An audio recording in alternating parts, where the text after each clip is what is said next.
Hi, my loves. It's your Rainbow Girl from around the way where we have culture, conversation, and community. And in today's video, I'm coming to you all with some commentary about the Diddy trial. Now, before I hop into my commentary, I want to go ahead and say this is a disclaimer. There is some trigger warnings that are needed to get into this subject matter.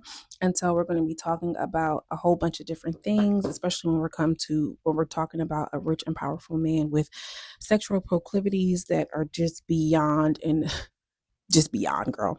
Okay, and I want you to go ahead and like this video for me too. I was really kind of on the fence about covering the Diddy trial, because I know that there are so many YouTubers who are gonna use this as a way to um you know drive traffic, be a little ragey, be a little baity. And when it comes to subjects like SA, and how easy we tend to victimize perpetrators and not believe victims, I wanted to kind of stay clear of this.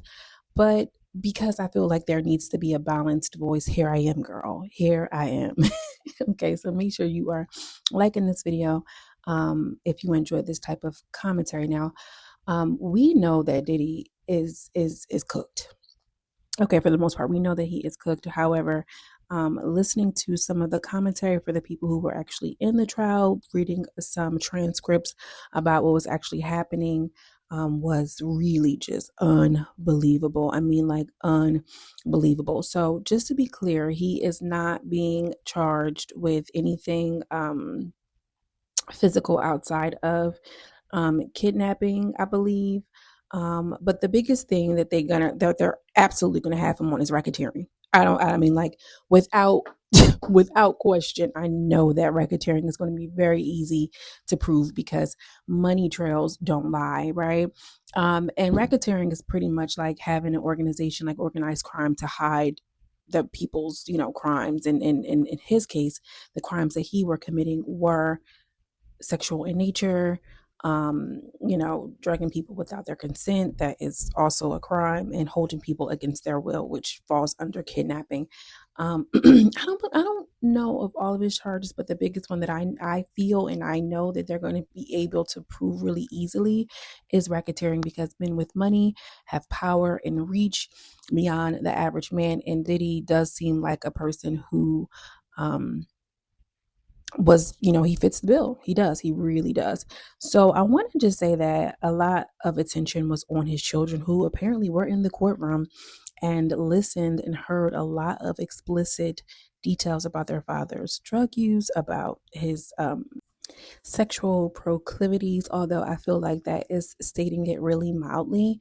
And I think that it's really just unfortunate that he, as a man in this position, will put his children through that sort of embarrassment. It's really just selfish and points to his character. Honestly, I know that it's like, oh, I'm taking the position of what I did is not wrong. And the defense is basically saying this is a domestic violence case. It has nothing to do with his what he likes to do in the bedroom, his king's girl. But in the court of public opinion, we all know that those freak offs are just unbelievable. Now, I want to say this here. Well, first, let me get into something. Let me get into a few things that was going on. um Flores was handed a stack of money, and he was the security guard that was at the hotel that we all saw that terrible footage of him um, assaulting is stating it really mildly, Cassie. He says that, Cassie says she wanted her phone in her bag. Miss Cassie says she did not, that she wanted to leave Mr. Combs. You're not leaving. I saw inside the room a male black wearing dark clothing who was assumed to be, Diddy, called for me. He was holding a stack of money and not to tell anyone. Now, he denied that it was a bribe. He denied the bribe, saying, I don't want your money. Just go back into your room. The things that you had messed up, you're going to have to pay for, and blah, blah, blah. And so the real issue that Diddy's team is coming up with is the fact that this security guard who wrote this um, incident report never said that, Cassie looked in distress. They didn't say that she had a black and blue eye, and all of these different things and mishandlings that happened with the head of security there. So the witness was, he looked fugazi. for lack of a better word, right? Um, the guy also took a screen recording. He took a video and showed his wife, which again, this is proving the point that I made in earlier videos, how men sit back and are just so complicit when other men are being abusive to women. But then also too, to go ahead and make it a point to take a video of this and show his wife because he felt like people wouldn't believe him. So they had so many angles and so many different videos of the footage that we actually seen. There were several different versions. One that was captured by the security guard, one that was actual security footage, someone else caught it. And so this video was played over and over again for his children to see, which apparently they had little to minimal reactions to it. So, obviously a lot of coaching and discussion and to maybe manipulation even. And so the security guard who had a piece of the footage really just looked like a poor witness, in my opinion, because he didn't write up the report in the way that he said it on the stand. And what happens is, in the moment, you want to just go on with your shift, or you want to go on with your life, or you want to sweep it under the window. You never think that there's going to be a day in court where some of your statements are not the same, and it doesn't mean that they're not true. It's just that in that moment, you were not maybe operating from high integrity, or you didn't feel the need to get into it, or you have your own personal interest, although he didn't take the money. And I think that that's true for just women in general. People always say, well, why didn't you go to the police? Well, after something traumatic happened, and let's just say you have a history of traumatic experiences with police, the first thing you do is not think to go to an agency who also traumatized you. So it's very nuanced, it's very layered.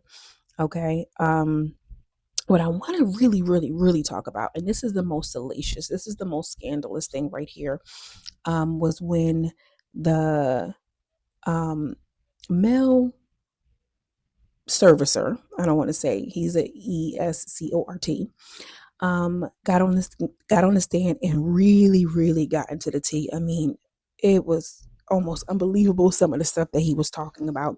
He talked how and described how Diddy was wearing, I guess I want to say like camouflage, if you will, camouflage, and was hiding his face so that way he didn't know it was him, and watched him, interact with Cassie, and I'm being hesitant in talking about it, not because y'all know I'm very vulgar. Let's be clear, but I also kind of want to be respectful, because regardless of what Cassie is saying, that these things were happening against her will, and there's a lot of conversation about how Cassie still had played a part in this. The male escort made it seem like she was a willing participant. He didn't really say anything about her resistance to him. And so it's easy to run with the narrative of, oh, she wanted this, right? But we know that when you are an abused woman, and a traumatized woman, right, your brain is not functioning properly, your decision making is not functioning properly, and I'm not talking about just mental abuse. Obviously, we know that there was physical abuse involved in this relationship as well. So Cassie was over there banging that man, asking for him to come and sending, text messages. And Diddy essentially was in the background playing producer, telling this man how to, pop her, and how to, dig her out, and how to add more baby oil and add more Astroglide, which is unbelievable. And side note, when Astroglide is in the chat, there's a difference between like water-based lubricants and silicone-based lubricants. If you get what if you picking up what I'm putting down. So, unbelievable. I mean, the kids were in the courtroom the whole time listening to this, and he even mentioned how like one time he was unable to kind of perform his duties because he heard a scuffle between Diddy and Cassie, and then she came out to be consoled by him, and at that point they start kissing, it get hot and heavy, and then they start getting at it. And the male escort is saying he saw Diddy in his camouflage, peeking behind the door, if you will, watching and enjoying physically himself. Um, and at that point, he could no longer perform. There was mention about him wanting to be sexually protected, because he would be dumping off loads. Um, and I'm not saying this to be funny, because Diddy, there was mention of Diddy wanting that load to be in there and kind of them both checking to see if he was actually performing it to full capacity and having things inside of her. And here's the thing. Men enjoy this type of thing, right? We know that everybody has their own thing, and that's what it is. Okay. I'm really teetering the line between like kink shaming and then also being respectful of someone who is still identified as a victim here. But girl, what the hell? What the helly? What the heliante is the going on? And I want to really mention the biggest part that stood out to me was him beating up Cassie and then her going to this escort for comfort, then for them to later on start being intimate, and Diddy's essentially being a voyeur and watching secretly and, pleasing himself. You know, this is psychotic, right? And I know that pleasure is there is a what is it, not a balance, but it's fluid. It's a spectrum. Okay, pleasure comes in all spectrums, and the difference between pain and pleasure, all of these different things. But when we're talking about harming a woman in order to be aroused, we are headed down the path of sociopaths, psychotic, Ted Bundy, men who really secretly don't like women, and want to get off and experience, an intense amount of pleasure by hurting or harming someone. Okay. And I'm not talking about just, a couple little BDSM and tying people up in some ropes and chains, whips and chains, handcuffs, speckle booty up with my. But I'm not talking about that. I'm talking about inflicting real physical harm onto women in order to get to a point of ejaculation. That is sick.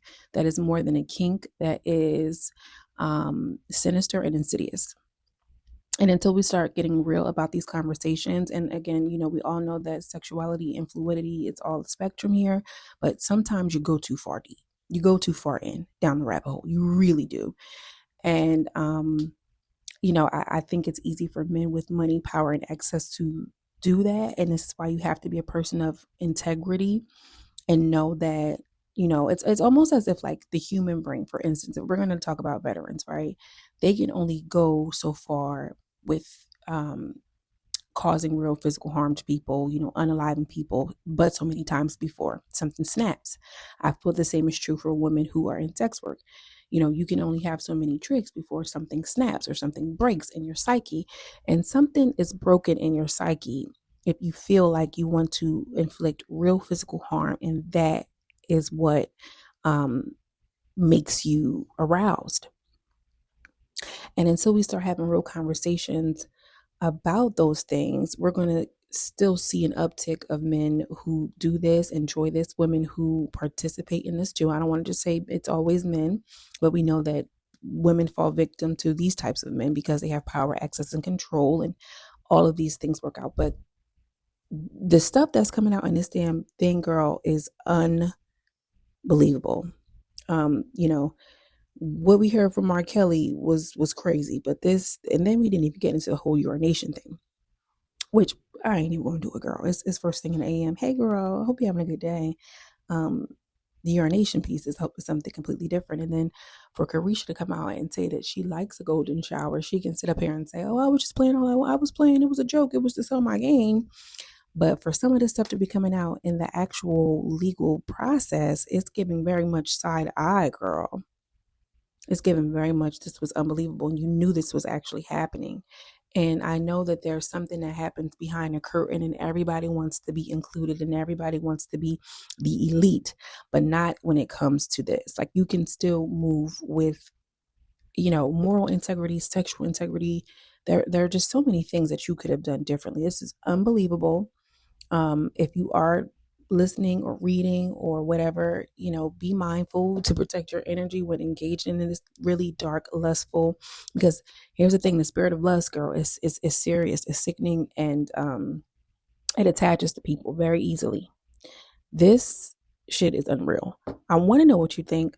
Drop down in the comments. As always, I'm sending you much love and much light, and I will see you in the next video. Peace.